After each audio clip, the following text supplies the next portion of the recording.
Number 10, Dionysia. Okay, this one's pretty cool actually.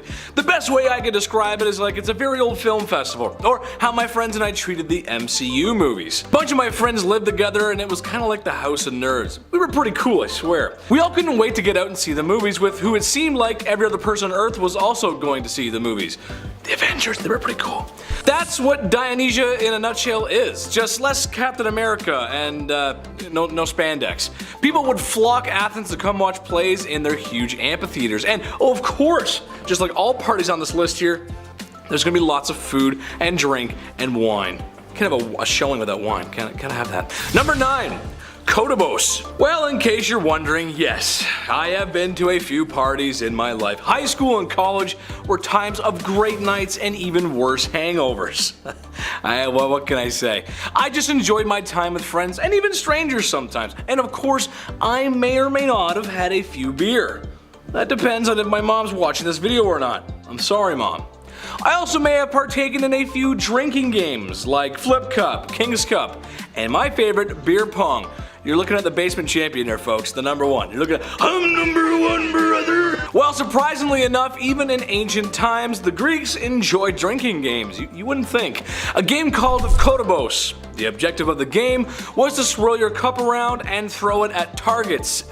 A lot of times inside the home. To me, it sounds like I'm going to need a towel for all that spilled liquid. I gotta clean up before Mom gets home or else I'll be in trouble. Number 8, frat parties. Okay, so given that they love to drink and party and as well as play games, it seems to make sense that the comparison of a modern day frat house is that of to the Greeks and the whole fraternity thing, their Greek names. What I'm getting at is sometimes the frat houses aren't the most well taken care of. Have you ever seen Animal House? Yeah, exactly, you know what I mean. Well, as it turns out, the ancient Greeks might have had some frat behavior themselves, besides the drinking games. And actually, besides wearing togas, I'm not sure if that was true or not. The Greeks would sometimes throw furniture around in their stupors. It's so strange, you just think of them being such educated wise men, not toga partying 70s animals, but here we are. Number 7, the first actor. Lights, camera, action. Marlon Brando, Robert De Niro, Leo DiCaprio, some of the best actors of our time. Marlon Brando would probably say he's the worst in some sort of weird humble brag, but that's just the guy he was. However, who was the first? Thespius, who jumped on the back of a wooden cart and began reciting poetry as if he was the character. Art. Today that would probably get you locked up in a rubber room, but back then it was art, thus inventing thespian theater.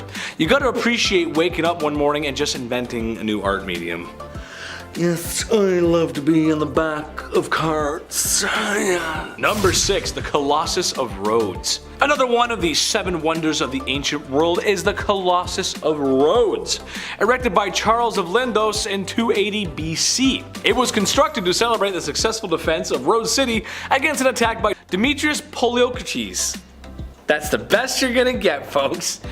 Who had besieged it for a year with a large army and navy. According to modern descriptions, it was 33 meters high or 108 feet in American. During an Arab conquest in 653, she was completely destroyed and all her scraps were melted down or sold. Since 2008, there has been talk of rebuilding this beauty, and hell, I say why not? It would give me another reason to travel to Greece. I want to do traveling, baby. I want to get on my airplane for the first time. You know, get on there. Maybe make a vlog of it. That'd be kind of cool, right? Number 5, statue of Zeus. Another one of the ancient wonders of the world. The statue of Zeus was a giant seated figure depicting the almighty Greek boy at 41 feet tall. Made by the Greek sculptor Phildias around 435 BC, built inside the temple of Zeus. The statue was made of gold and ivory, totally non-opulent resources, ornamented with ebony, ivory, and more gold. Can never have enough. However, it was lost during the 5th century, and really the only details we know about it are from the ancient Greek descriptions and representations on coins. When I pass, hopefully I'll have left enough comedy for the world to enjoy. Maybe I'll get an opulent statue too. Just no ivory though, that's cruel. So maybe we'll go for like an all maple wood statue or something since I'm Canadian. Yeah, that sounds pretty good. Maybe a nickel for Sudbury or something, I don't know, something like that. Number 4, Constitution of Athens. The Declaration of Independence. Can you get a more important artifact from the past that shows how things worked? The playbook on democracy and freedom. God bless America. That bad boy is locked up tight. It's important. Just make sure Nicolas Cage isn't anywhere near it. Well, the Constitution of Athens was equally as important, but well, it wasn't Nicolas Cage, but we did lose it. Parts of it were recovered from a papyrus in the late 1800s, but more confusing than that is there seems to be two of them. For some reason. It doesn't seem to be a copy either. One possibly a student of Socrates or perhaps one of Zenos. Truth is, we're not sure, and that's why it's on this list. At least we know John Hancock signed the Declaration of Independence. Put a big old signature right there. And now we know, and it's locked up. Nicolas Cage can't get it. Number 3. Apokries. This is the big one, baby. It's the one all Greeks wait for, or at least so I'm told. She starts off with a big fat church meeting and then no eating meat. No, don't. The whole thing lasts weeks with a surplus of dairy, cheese, and wine consumption, which is just fine by me. Then the masks get busted out, kind of similar to Mardi Gras and other Western Christian celebrations of the sort. Hey, if there's ever some lovely Greek fans out there, Taylor, Adam, and I could go for some delicious Greek cooking. We're all hungry boys, just saying. There's also an assortment of parades that look pretty fun too, the biggest one being in Patra. So in a nutshell, it's Greek Mardi Gras, just less sin. Number 2, Clean Monday. This is where we clean ourselves up. It's the Monday that ends the festivities. Some of you may know it as Lent, but this is huge in Greece. This is where we give up all of our meat eating and we eat seafood. Because, you know, fish, that's not meat for some reason. Right? It's weird. But it's 40 days of repenting, letting go of your sin, and all the mischief of the festival that you may or may not have partaken in. No need to bring up how much wine I drank. But I guess every party has to come to an end, right? And coming into the number 1 spot today, we have plate smashing. Opa! Now how can I mention any Greek party or celebration without a plate breaking? It's been around for a long time, and how can you make this list without talking about plate smashing and Greek weddings? Any regular Greek wedding beats any of these holidays any day of the week. Enough food to feed an army, literally, music, dancing, and enough wine to sink a ship. All of this as soon as the bride and groom break the plate. It's beautiful. I love it. Shout out to the Danforth, you know what I'm saying? At number 10, spicy defense. Usually when you think about wars from ancient times, you think of swords, spears, bows, and arrows as being the primary weapons used to fight, but that wasn't entirely the case with the ancient Greeks. It turns out that their warfare was a lot more advanced than you'd think. The ancient Greeks were actually known to have used chemical warfare as part of their defense. They were known to use poison-tipped arrows and incendiary weapons. The earliest example of such a thing in ancient Greece comes from the siege of Plataea in 429 BC, when Spartan soldiers set fire to a wood pile with sulfur, releasing sulfur dioxide gas into the air and forcing the opposing force to flee their positions. According to other accounts, they may have also poisoned the water supply. The most famous case of chemical warfare from the Greeks, however, comes from the Byzantine Greeks when they invented a petroleum-based substance that couldn't be extinguished with water and would be fired from tubes that were attached to Greek ships. What's so cool about that is the fact that no one has ever been able to recreate it. At number 9, #roasted. I'm sure you've no doubt heard of the messed up punishment devices that have been used throughout history. I have to say that the people of the past were very creative when it came to coming up with ways to bring harm to others, and the ancient Greeks were no exception. I mean, they certainly weren't the worst when it came to their punishments, but they still were going a little overboard. One of their famously horrific torture devices was called the brazen bull. It was a large hollow casting of a bull made from bronze that had a door installed into the side of it. When someone was up for punishment via the brazen bull, they would be stuffed inside the statue, the door would be closed on them, and a fire would be lit under the bull, heating the metal statue. The person inside would then be sadly roasted alive. I would much rather be roasted on Twitter than inside this mighty metal bull, that's for sure. Before we carry on talking about the messed up things that went on in ancient Greece, why not take a moment to leave a like on this video if you're enjoying it so far, and while you're at it, consider subscribing to the channel to see more videos like this one. At number 8, questionable relationships. The ancient Greeks had some pretty questionable habits when it came to the coming of age of young Greeks. The idea of a relationship between an older person and one who has not yet come of age was not only normal, but was encouraged. As part of the coming of age of young Greek boys, they would be part of a ritualistic kidnapping. Now don't worry, they weren't actually being taken from their beds in the middle of the night. This was more so an agreement made by the boy's father ahead of time, but either way, they would still be taken by an older person from the community, where they would be taken out into the wilderness and taught how to hunt, they would feast, and they would learn how to be an adult. They would later return to the community where they would be given a choice of either severing ties with their adult partner or continuing their relationship with them. It's certainly a little unsettling the fact that this kind of thing was normal. Number 7, catch the cross. Here's a modern one for you that I think was pretty cool. Always learning here at Bumblebee. This is new for me. Catching the cross may sound like something you do at a wedding. Instead of a bouquet of flowers, you catch a little Jesus. There you go. Oh, over here. Oh, I want it. All jokes aside, this is one of the biggest celebrations of Orthodox Christians. Basically, it works like little weights your mom bought for the pool so you can practice diving. A priest throws a cross in a holy blessed body of water, and then young men from around all the village come and dive to retrieve it. Diving for weights was one of my favorite things to do as a kid. A cross? Sure, we'll go for it. We'll do it. Let's go. I'll dig up some Jesus. Let's go. Number 6, Ragutsaria. Halloween. North American children's favorite fall holiday.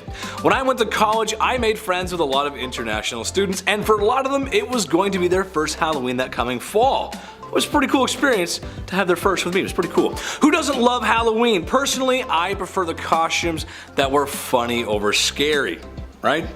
I've done so many funny things. Well, what if I told you that there's a similar holiday in Greece, just less Value Village costumes? In January, people in Castoria City wear scary masks and exorcise demons from the city. Who are you gonna call? Once all these spooky demons have been scared off, the masked people pass by where they sometimes receive coins for their ghost-busting services. That's kinda cool. You wear a mask, go scare someone, and then you get a coin. There's a coin for you. Have a coin. I'll take the drachma. Do they still use drachma? No, it's euros, right? Number 5, Virgin Mary snakes. Okay, this one is a little strange, especially if you've got an issue with snakes. I pride myself living in Canada because we have so many few species of venomous snakes. I believe it's 4 to be exact. That's good. 4 is a good number. That's not a shot at Australia. I love you guys, but you've got too many. On the island of Cephalonia, there's an event that happens every year that resembles our Groundhog Day. Except it's not freezing cold out, and we're not waiting hours for a small town mayor to tell us if he saw a groundhog shadow or not, and to vote for him in the next election. On the 15th of August is the celebration of the Dormition of Virgin Mary. During the service in the Church of the Virgin Mary and Marco Polo, harmless little snakes appear inside around this church, and at the end of the day, they disappear. As legend tells it, it's because pirates showed up to the island, and thanks to prayer, some snakes showed up as well to chase off said pirates. Kind of a weird story. It's kind of like Groundhog Day, sort of, kind of, right? There's a connection there, sure. Number 4, Christmas boat. Christmas boat, oh Christmas boat, I'm full of turkey, I hope you float. Isn't that cute? That was cute. That was good. I don't know about you guys, but if you've been watching here for a while, you know that I love Christmas. It's my favorite holiday. I love the music, I love the joy in the air, I love spending it with the whole family, grandma and grandpa, the snow, I love it all. And especially the movies. I love Christmas movies. Christmas Vacation is my favorite. Least favorite, Polar Express. It's not as good as people think. I don't know why people keep telling me that. It's not that good. It's not Tom Hanks' best work. Well, what's always good is decorating the Christmas tree. Well, as it turns out, some places in Greece, they decorate the kavarki, which is actually a boat with Christmas decorations instead of a tree. I can go either way, but with the boat, there's less pine needles to clean up and less for the family pet to eat and eventually vomit on the Christmas tree. That happens every year. I swear to God, I got a cat and just does a little hairball on the little thing around the Christmas tree. The skirt, that's what it's called, the skirt. Anyway. At number 3, this is Sparta. As you could imagine, childhood during ancient times was certainly no easy cakewalk, but one of the worst upbringings in ancient Greece had to go to the young citizens of Sparta. Just to give you an idea of how life might have been as a Spartan, just think about the fact that it was literally written into law that Spartans had to be, quote, fearless, ruthless, and disciplined above all else. End quote. Back then, a young Spartan boy would only grow up with his parents until he was 7 years old, which at this point he would then be sent to a military camp run by the state where he would stay until he turned 30. Young Spartans were taught mostly about fighting, perfecting the art of combat, and would spend very little time learning math and music. These kids were taught to be ruthless, stealing for their survival, and not showing any fear towards their enemies. At number 2, ostracism. In Athens, back during ancient Greece, ostracism was a common aspect of political life. Back then, the citizens would evaluate the performance of their politicians. They would then vote on who didn't serve them well or who they didn't like, and the citizens would write the name of said person on a piece of broken pottery. The person who gained the most votes from the public would then be exiled from Athens for 10 years. Unfortunately, this was kind of a flawed system, and any clever politician would then be able to use this ostracism vote in order to get rid of their rival. After Athenians figured out the flaw in their system, their ostracism votes were later ended. And finally, at number 1, sacrifice. At this point, after learning about so many ancient civilizations, I think it's safe to assume that basically every civilization had their sacrifices. Human sacrifices, I mean. It's been theorized that perhaps the ancient Greeks were participating in such practices because back in 2016, the remains of a teenager were found on Mount Lycaon, which appeared to have been, quote, a product of ritual sacrifice, end quote. It is thought that perhaps this person was meant to serve as a sacrifice to the god Zeus. On top of that, there has also been pieces of ancient literature that depicts the sacrificing of individuals in the same area that those remains were found. We don't know for certain if this kind of ritual was part of everyday life or if it was just a one-off type deal. Number 10, Greek pyramid. Okay, so ancient Greeks. You got your beautiful women, olive oil, olives, togas, beautiful white buildings. I mean, come on, what am I missing here? Shout out to the Greek community, by the way. Chetty loves you, especially the Danforth. It's a Toronto thing. Well, what if I told you ancient Greeks built a pyramid? 2 to be exact. What? I know, right? They are nothing close to the size or the ones that are in Egypt, but that's okay. Nothing's gonna be like those because those ones are the best. More interesting than that is that we don't really know that much about them. They are notably in poor condition, and scientists are still speculating on who, what, when, why, and how. All we know is the where. It's in Greece. That's all we got so far. Kind of interesting though. You think pyramids are Egyptian, but no, they're in Greece too. I guess they're everywhere. Who knows? Anyway, number 9, Greek computer. The Antikythera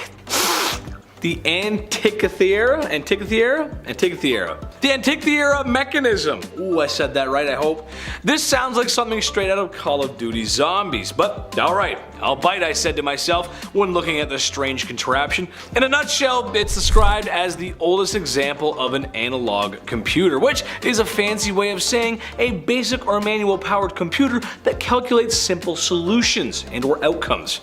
It might not sound like much, but to me it's pretty cool. I was born in a unique time. I saw home computers become mainstays in everyone's home, and then in the late 2000s become not even a second thought in everyone's home. By then everyone just had a computer. It's kind of crazy how far we've come.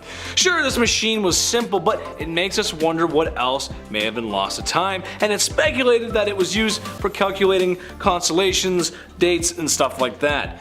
Simple but very complicated. I know I can never build one. Pretty cool. Number 8, Greek cult, also known as the Eleusinian Mysteries. Super secret cult meeting with weird rules. Every generation has this.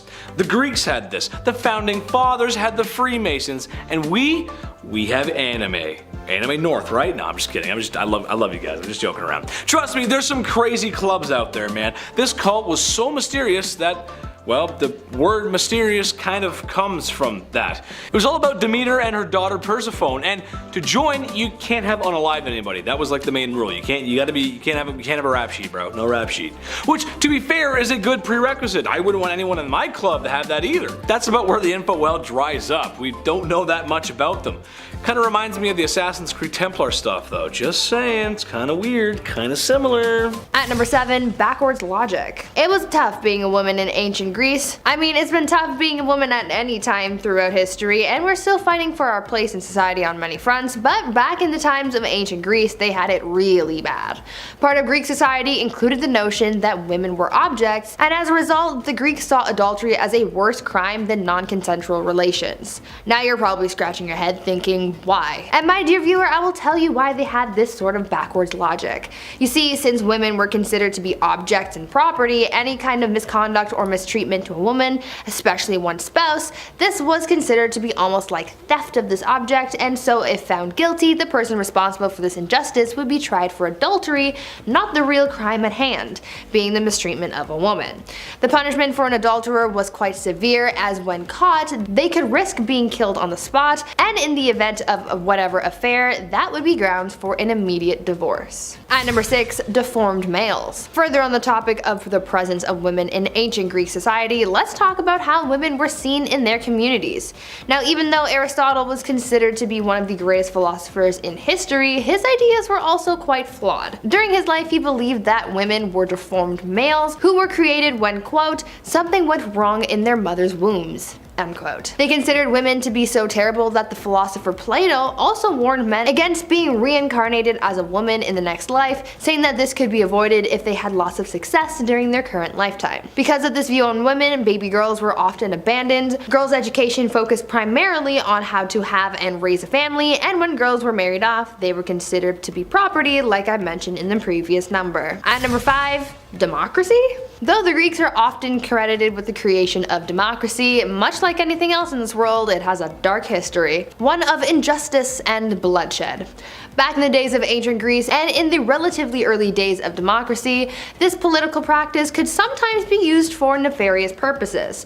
One of the best examples of that comes from the Mytilenean debate of 427 BC. Basically, what happened here is that during the Peloponnesian War, the city-state of Mytilene tried to free itself from the influence of Athens. Their revolt ultimately failed, and the citizens of the city-state were subjected to a severe punishment. They decided to not only execute the prisoners that they'd taken to Athens, but also the entire adult male population, and women and children were sold into slavery. The vote to put a stop to Mytilene weighed heavily on the minds of those who voted for this outcome, so they later staged another vote, ultimately choosing to only punish those who were directly involved in the city's revolt. At number 4, crime and punishment. Earlier I mentioned one of the gruesome ways that people were punished in ancient Greece, but let me tell you some more about their ways of crime and punishment. The standard form of executing prisoners was by performing what was called a bloodless crucifixion. Basically, the convicted individual would, quote, be fastened to a board by the wrists and ankles, and a collar around the neck would be tightened gradually to strangle them to death. End quote. If an execution had to take place on a battlefield, the accused would be beheaded, but if given the option, you could sometimes avoid a violent death by instead choosing to ingest poison on your own terms. If you committed a crime and were able to avoid execution, then you would be exiled. If your crime was bad enough to be banished from your community, then your name and crime would be inscribed somewhere so that no one forgot what you did, meaning that your crime would be known for the rest of time. Number 3, Pythagoras. A squared plus B squared equals C, or something like that. Or as Google calls it, the square of the longest side of a right triangle is equal to the sum of the squares of the remaining two shorter sides. Pretty sure I heard my math teacher talk about that once, but it's not that important, right? I'm not doing much math, and my high school math teachers.